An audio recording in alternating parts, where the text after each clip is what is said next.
Malevolent Meghan never felt sorry for damage she made completely narcissistic nature activated. The 57-year-old broadcaster who knew Meghan before she tied the knot with Prince Harry, Piers Morgan, has claimed that Meghan is systematically trying to damage the royal family and the monarchy. But the former Good Morning Britain presenter denies that he has an unhinged obsession with Meghan, despite being extremely vocal with his views of her on several occasions over the years. In fact, Piers believes it's naive to believe he has a fixation with the life of the mother of two. She's deliberately made herself, along with Harry, a big story for the last few years. My job on the morning show when I was there, and in my newspaper columns, is to comment on the news. He defended, "I haven't written about them any more than any other columnists. It's just because people know that I knew her before she met Harry. They know she never spoke to me again the moment she met him," which I just thought was quite rude and weird. The former Life Stories frontman added that he can't pretend his initial interaction with the Suits star hasn't informed my view about what her character's like. He also claims to have tried to be fair, but believes it's very hard in her case. At her core, you've got somebody who's quite malevolent, who's systematically trying to damage the royal family and the monarchy. Prince Harry's wife hit the ground running when she married into the royal family. The palace is playing the long game. The bullying probe being put on a shelf isn't a bad thing. Meghan is stuck between a rock and a hard place.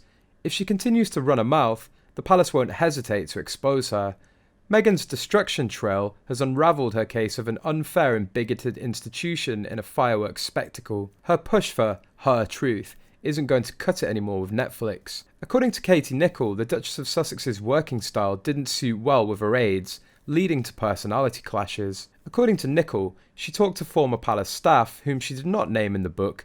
According to them, Markle had an intense style when it came to work. The former actress reportedly wanted everything to be done immediately, regardless of the time she made the request. Nicholl said that Markle sending emails early morning was not a huge problem because King Charles also sent late night emails. However, the way she handled when her requests were attended to was reportedly the issue. But my understanding from the people that I spoke to, many of whom did work for the Sussexes, was that Meghan in particular would want everything done now, Nicholl told. She expected an immediacy that went with those dawn emails, so that she'd hatch an idea, want it executed by the next day, and didn't quite get that the palace worked at a different pace, Nicholl added. "I think there were culture clashes, there were personality clashes, but I think ultimately Meghan did want to be Queen Bee." Another book made a different allegation against the Duchess. The Times royal correspondent Valentine Low claimed that he also spoke to a former palace insider. The tipster claimed that Markle thought she would be Beyonce in the United Kingdom. "I think Meghan thought she was going to be the Beyonce of the UK. Being part of the royal family would give her that kudos."